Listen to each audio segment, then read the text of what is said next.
You were going to tell me, this was the chap of the Cairns, he was the leader of the unemployed in the Cairns site, and his name was Nightingale. Well, I'll chase that up. Anyway, would you mind starting telling me again, please, what it was like when you came here?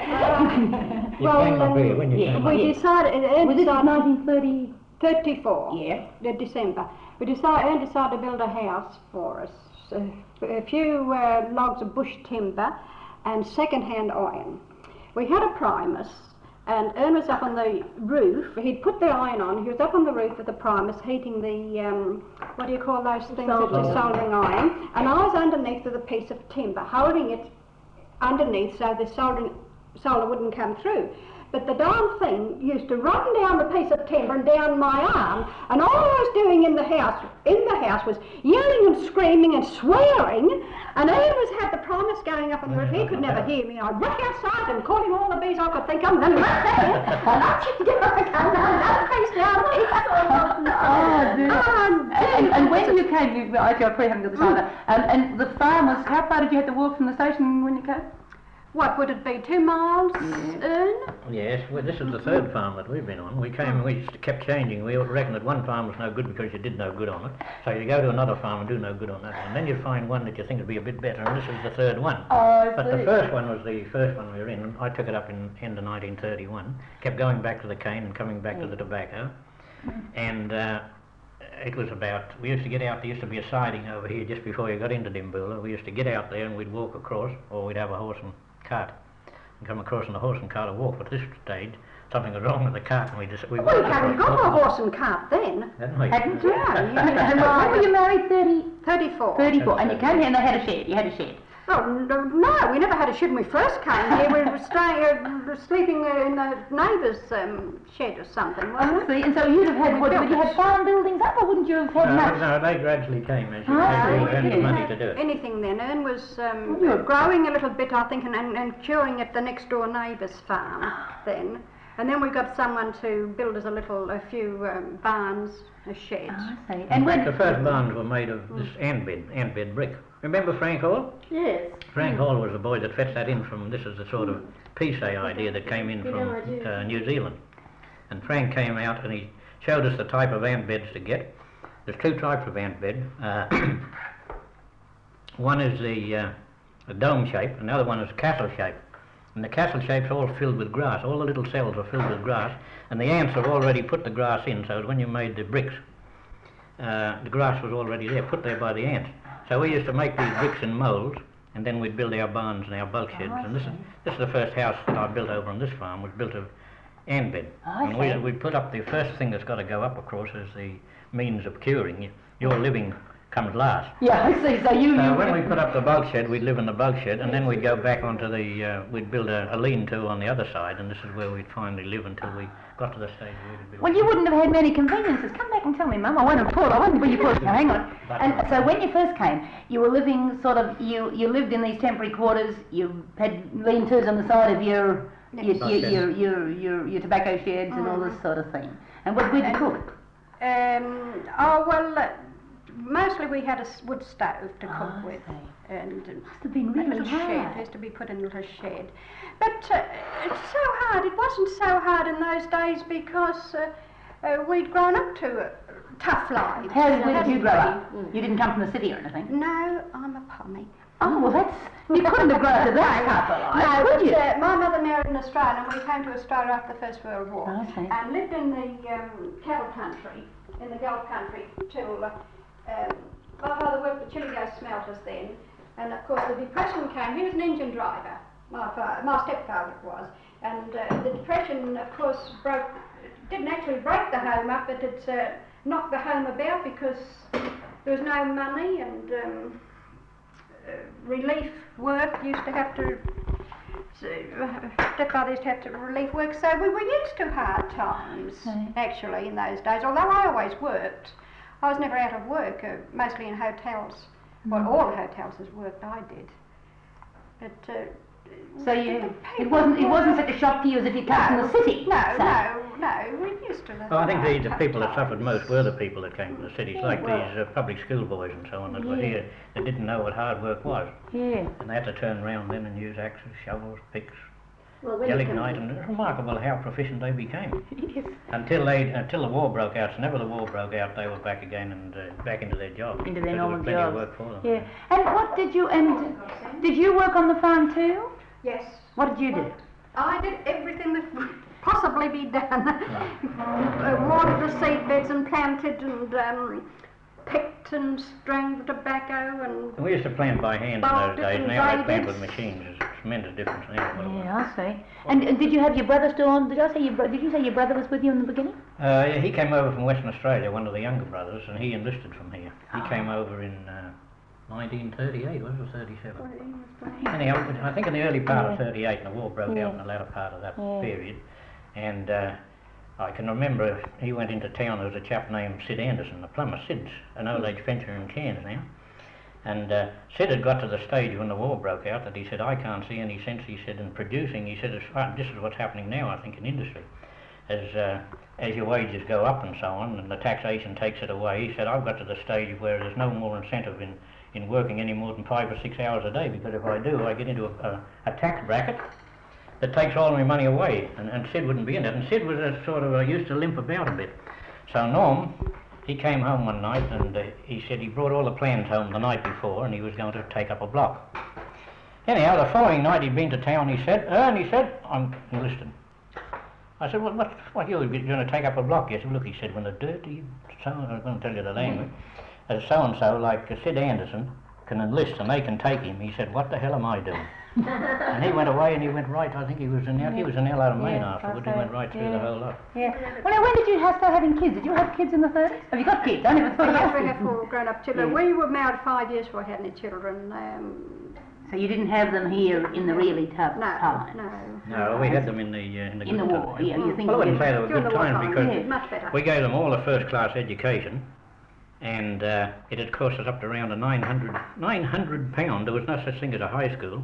They had their state schooling in Dimboola, then we had to send them all away, and we had as many as 3, wasn't there? 3 away at the one time. Cost us up boarding around- school. There were 2 boarding schools, one at uni. And what boarding school? Down in Cairns, was it? No, one was in Atherton, one, Denise, the daughter, she's a school teacher and she's in Sydney now. I see. She was educated in Atherton, in the high school, and then went to the Teachers' College.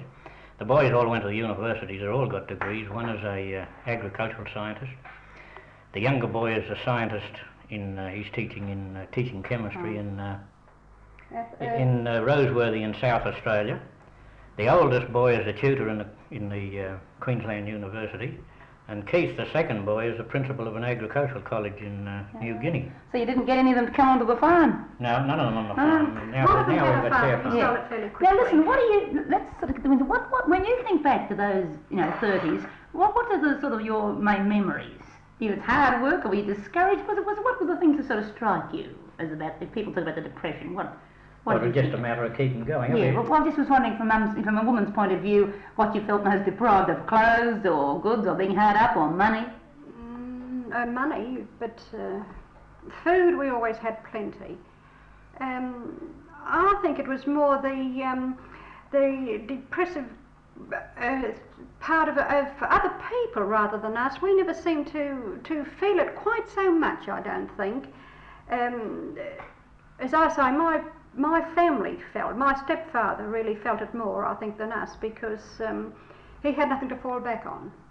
Just his job, and when his job went well, it sort of broke the family up. Yeah.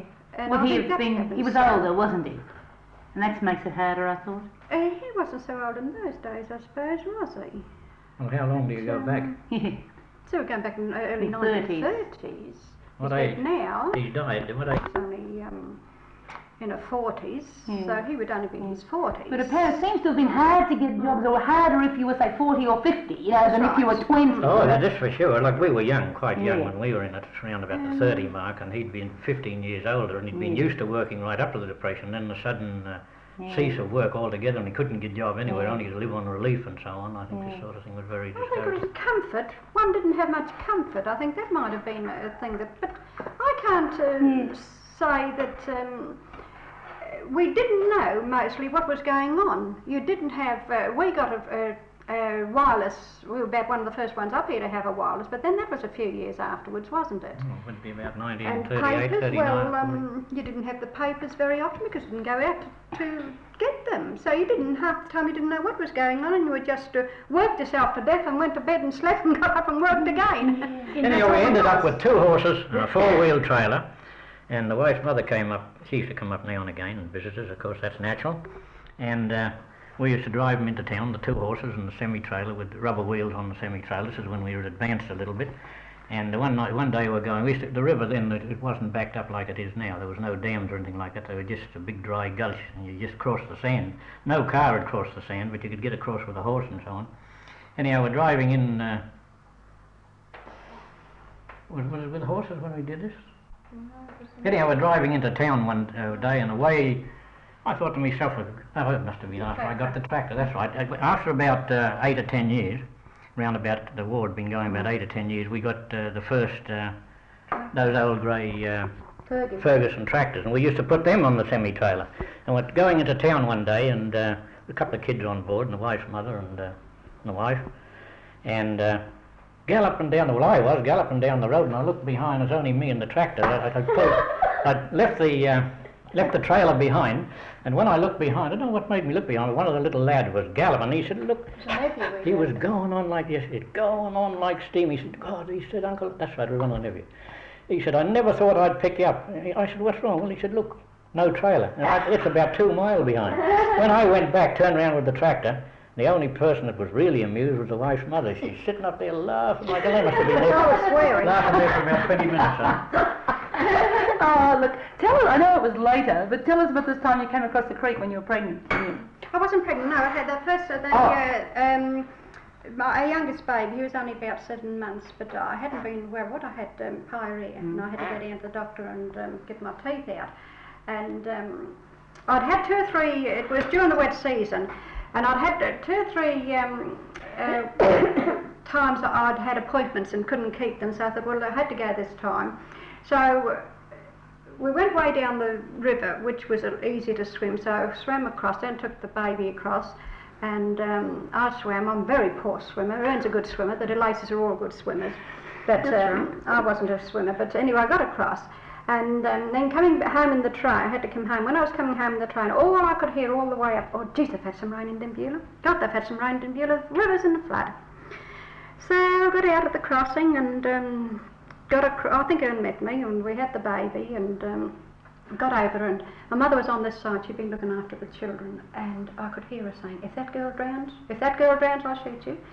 Just a silly that girl drowns. And brought the terrier across as our baby, across in the tub, and of course I'm sitting there in the river's, oh gosh, it's in the flood. I think it's getting worse and worse. I was, you know, of course. Losing all the heart I ever had to swim the damn river, so in to come across, in I got him, and he swam below me, of course, and I was going down and down and down and down, and keep up there, Mum, keep up there.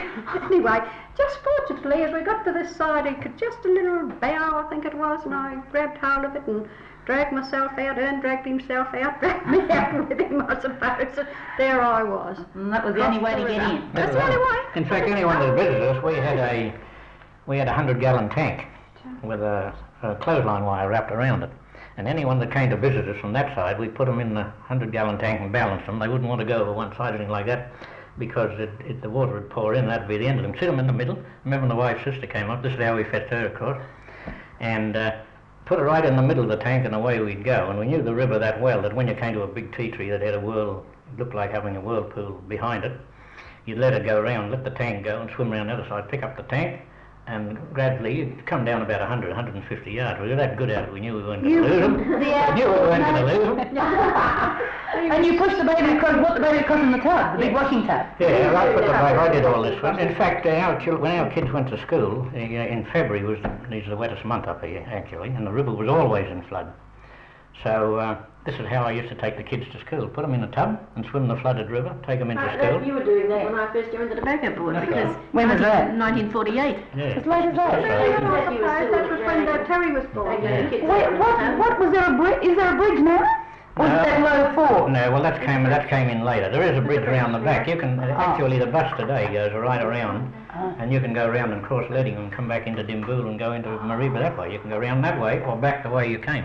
And now how far are you from Dimbool, from the town? 5 miles. So and that you're only 5 miles out, and you have to go as late as 1949 to get in and out of the town. Well, there's 2 or 3 creeks at the back here, and we used to swim those. We'd go into town with split bags, and as I was the only swimmer, everyone would come in with me. And when we came to the different creeks, I'd do the swimming with all the gear, and they'd come across. There used to be fences crossing the fences, and they used to walk across the fence, across the flooded water, and get across on the other side. Or otherwise, stop there and wait till I came back. You remember John Gardner? Yeah. The funny thing about swimming, I was a good swimmer, fetched up this way. I've got a sister swam in the Olympic Games in Berlin in 1936. She's a Sydney girl now, but actually came from Western Australia. All my relations over there are all top-class swimmers over there. I used to do all the swimming when it came to here, but I've discovered that the swimmer was the last bloke to go in. It was those that couldn't hardly swim at all, only dog paddlers were game enough to go in.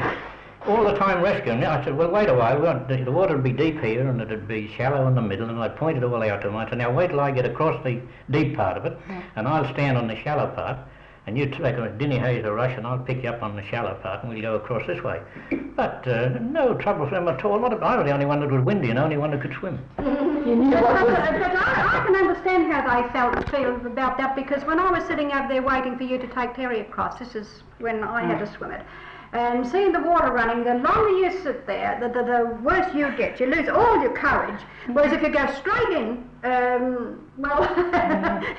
seems much easier. You leave your clothes on which bank? Which own bank or the other bank? Or did you leave your clothes on and swim? Oh, well, I always had a tub with him to put all the things in. I see, you ferried the clothes across. Yes, he ferried them across. Well, listen, going back to the 30s, now all these things would have happened all the time you've been here. This sort of how you were very isolated. This could be isolated in the floods. Yeah, we were isolated. In fact, I had the chaps I had working out here. If they got sick, it depended on me to swim across the river. I remember I had a big chap named Herb Nichols, and Herb got the flu.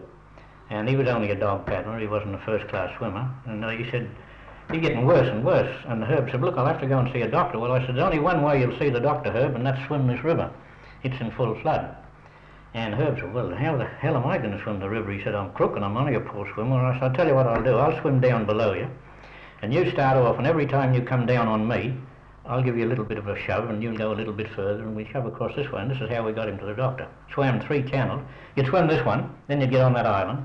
Then you'd swim the next and get on another island. Then you'd swim the next and get on another island. These people were sick going to the doctor, and this is how we got them in. We swam. Oh, that was before the war, though. Yeah. Go on, Mel. We have to realise that in those days, in the north, all over the far north, there were no washing machines, there were no refrigerators, there were no radios, so that they were not there to miss.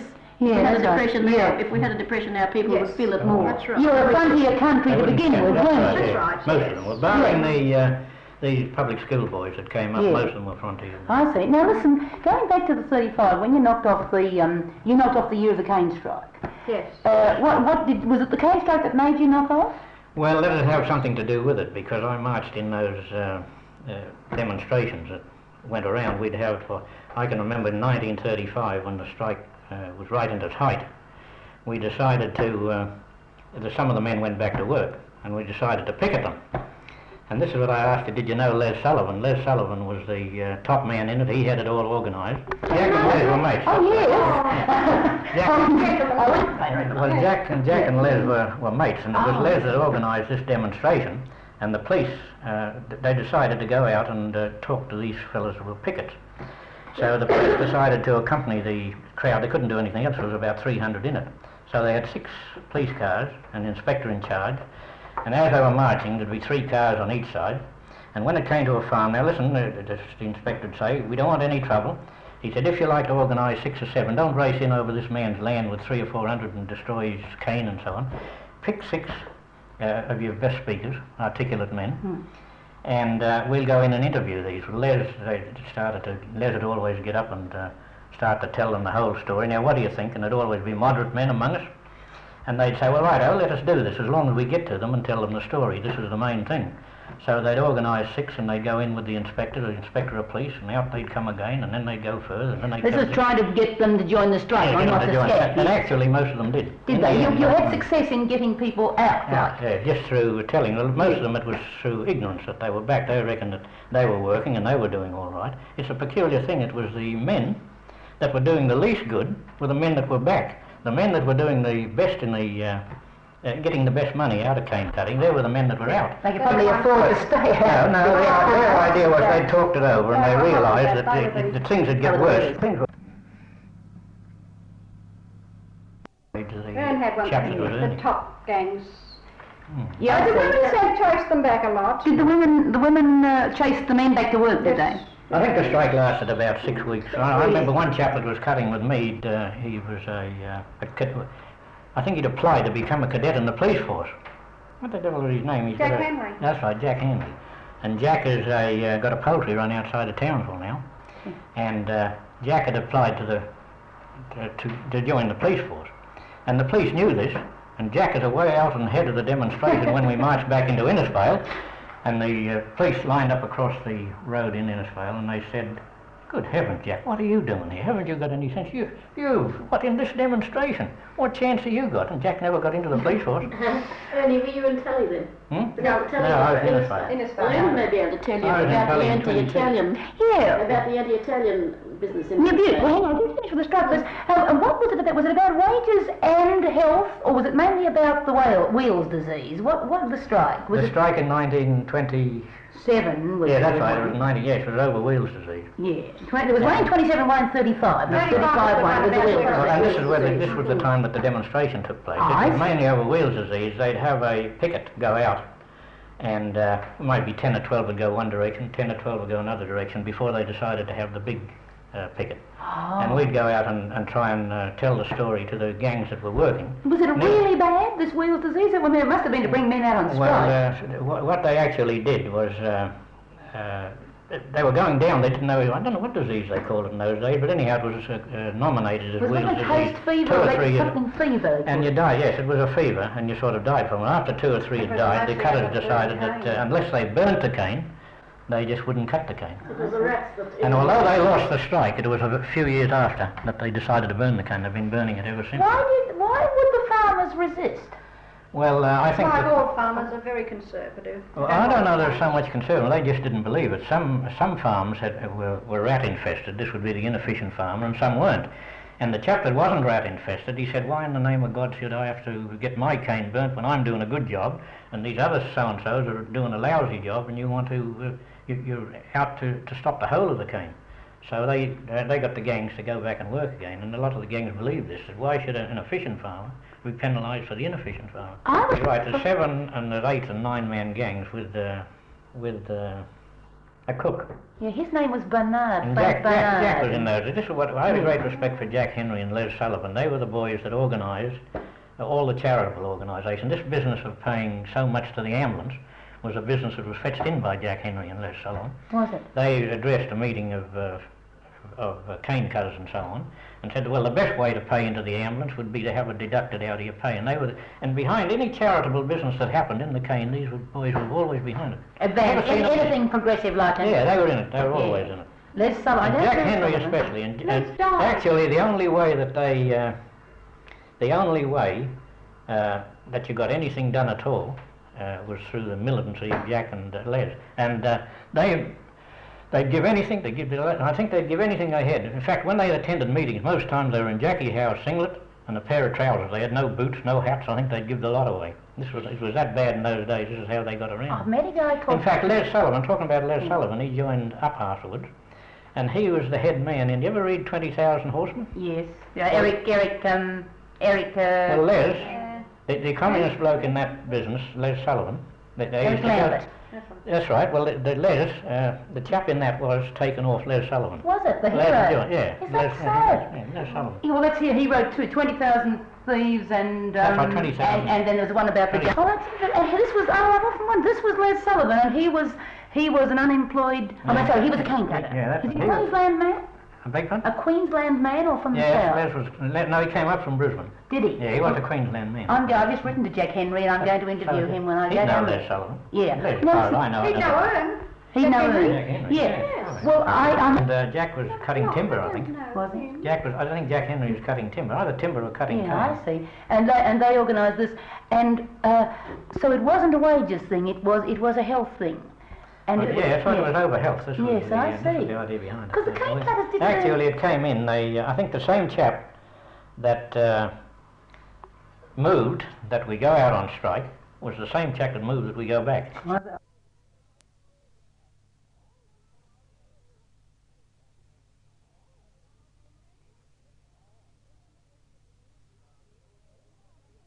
Carpenter, I say. What's his name? Jack cut with us. Jack Pew. How'd you spell it? P-E-U-T. Ah. P-E-U-T. Oh, I've never. No, I haven't And heard Ern him. did get a gang out. Although they lost, they went back to work again. In 3 years, the Weevils disease was...